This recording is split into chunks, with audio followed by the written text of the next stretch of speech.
qu'est-ce qui a fait que vous avez changé d'avis entre la première fois où vous avez dit non et la deuxième fois où vous avez dit oui? Quels ont été les feux qui étaient rouges, qui sont devenus verts dans vos critères de sélection de cibles?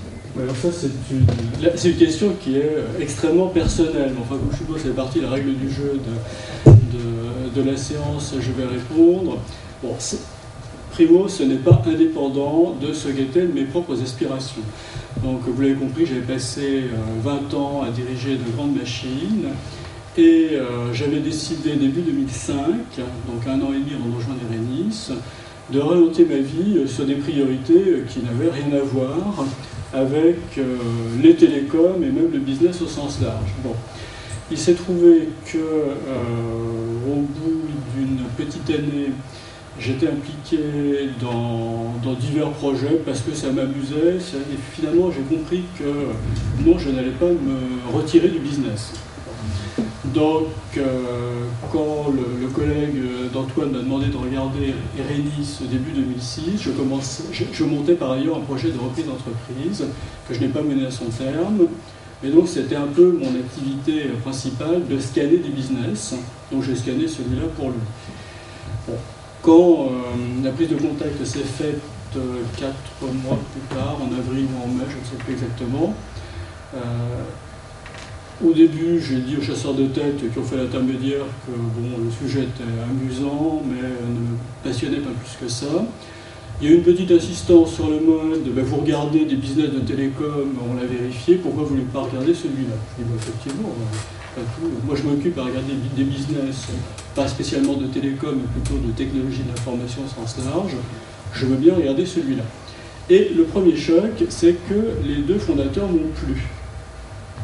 Humainement, ces deux gars qui avaient un background complètement différent du mien, clairement, il se passait un mode de communication assez facile entre eux et moi. Donc, premier élément positif.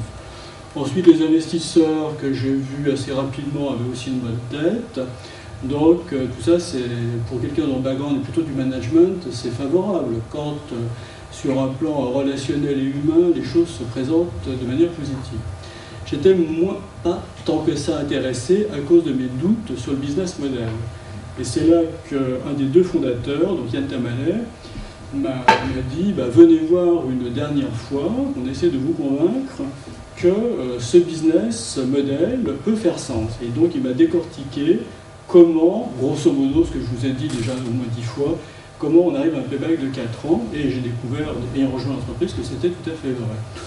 Donc je me suis dit, mon Dieu, peut-être que les économiques ne sont pas stupides, l'entreprise est financée, les gars sont manifestement de qualité. En plus, on peut le dire maintenant, l'entreprise était vraiment dans un garage. Il y a des entreprises qui ont beaucoup réussi en démarrant dans un garage, mais rue de Malte, c'était un garage avec les madriers couvrant la fosse où avant les mécanos allaient vidanger les 4L et les 2 chevaux. Donc vraiment, il y avait tout pour que l'entreprise plaise. Une vraie ambiance de start-up. 20 millions venaient d'être investis par des fonds tout à fait significatifs, type Iris, un management de qualité. Bon, j'y suis allé. Et pourtant, Daniel, sur le plan de la candidature, il avait tout faux. En fait, c'était pas l'entrepreneur de style californien, c'est quand même quelqu'un qui est très posé dans son expression. A priori, vous cherchez plutôt des gens très show-off, donc qui vont pouvoir séduire immédiatement tout un ensemble de gens. Vous évitez, quand vous êtes investisseur, vous évitez les profils qui viennent de grandes boîtes. On dit c'est terrible, il y a des effets des grandes boîtes, ça n'a jamais marché. Donc il avait quand même des handicaps très sérieux. Et pourtant, le choix s'est posé sur lui parce que, pour les raisons que Daniel a évoquées, mais qui étaient difficiles à découvrir pour nous. Donc on a beaucoup parlé avec Daniel, avec les fondateurs, pour vérifier que cette alchimie pouvait marcher, que les motivations de Daniel étaient sincères. C'est toujours difficile de bien mesurer ça a priori, mais enfin, on avait quand même un certain confort.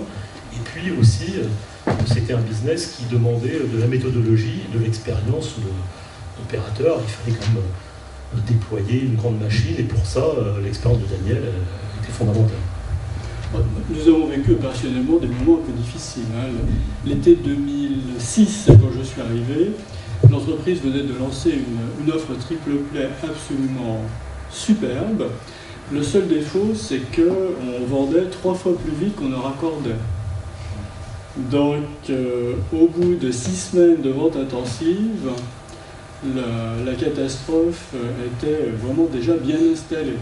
Donc là, j'ai passé 3 journées complètes à descendre mon carnet d'adresses du haut jusqu'en bas, en me disant ce gars-là peut-être, ou cette fille-là peut-être serait-il ou tel intéressé à rejoindre l'entreprise, jusqu'à ce qu'un copain me dise moi non, mais un tel oui.